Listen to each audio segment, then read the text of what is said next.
Then I go buy something. When I'm coming back, so as I open the gate like this, one put jam lock, so they just push the door. So when they just push the door, so they collect my shirt, tear my shirt, then tied me for back. So they allow us to say everybody should get armed and fight for himself. Because of their few. Our armed forces are few. On Sunday, 7th January 2024, armed men dressed in military outfits attacked the Sagwari Estate Layout in Dutse-Alhaji area of Abuja, abducting about 11 individuals, including a mother and her 4 children. Rootstv Nigeria visited the scene to get eyewitness accounts from the residents. Then I go buy something. When I'm coming back, so as I open the gate like this, one put jam lock, so they just push the door. So when they just push the door, so they collect my shirt, tear my shirt, then tied me for back. Then when they tie us, they go bring other people from the room. So they bring us outside. So when they bring us outside, I look at the way I say, "Kai, let me sacrifice myself, either dead or anything." I just, with that time, I come escape. Run, they follow me, I come fall down here. They follow me, I stood up again, then they come follow, they still follow me till after this hotel, before they stop. Then Sunday night, around after 7, some minutes after 7, those, they are Fulanis.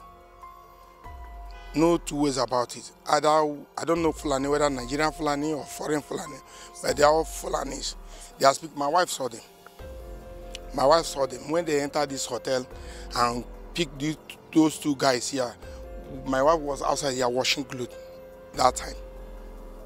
So that first Sunday night, we are all outside. I have a visitor. So immediately I just left, escort those visitors on my way coming back. One of our neighbors, because we have a network information, he now radio that this man called that there is a kidnapper in his apartment. So I now run back and call others. Immediately we mobilize. This thing just happened like 20 minutes before we can gather ourselves. Let's say 30 minutes. Before we get to this point, they don't already go. We now, no touch, we don't have anything, no expectation, we just come out. Immediately we'll come out, we'll try to chase them. No light, no touchlight. And I came back, all of us, some of us who have thought, before we come back, 30 minutes. Actually, police come early, like 45 minutes.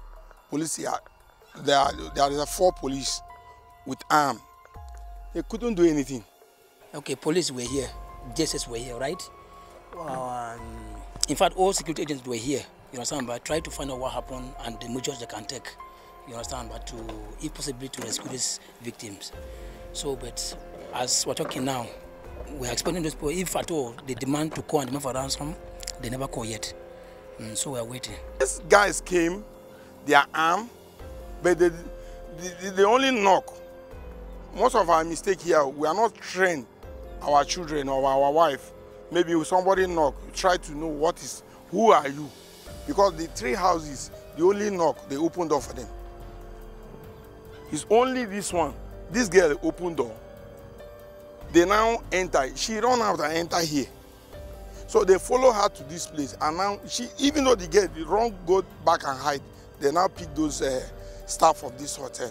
Like that, okay, they can follow them up. But they were armless, no gun, nothing. But the policemen that hold guns, that even as the morale of the youth we have for them to follow up to the bush in search, but they refused to go. So they went back, and that was how it happened. But had it been the policemen agreed to follow them with their guns, because those people they hold guns, and the youth, their morale were high because they were plenty. Had it been they agreed to follow them up, they would have catch them, because see, this is the forest. There's no road here. And they kidnap children, small children. So had it been they follow them up, they might have anyhow catch them along the way, but they refused to go. This police you brought, they came here, they are not Gwaris. They don't know the terrain of that place. That is the actually truth. The police go extent they can go and go back. But the police, to me, they try. But at Sagwari, they know the terrain of the place. At the one they do as police do exercise in that bush to know if there is anything. They now know route to go. None.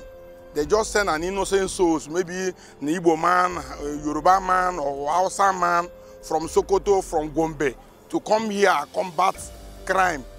Built on the hills, the Sagwari Estate remains a target for criminal invasions as residents bemoan the porous terrain. Here, our back here is porous.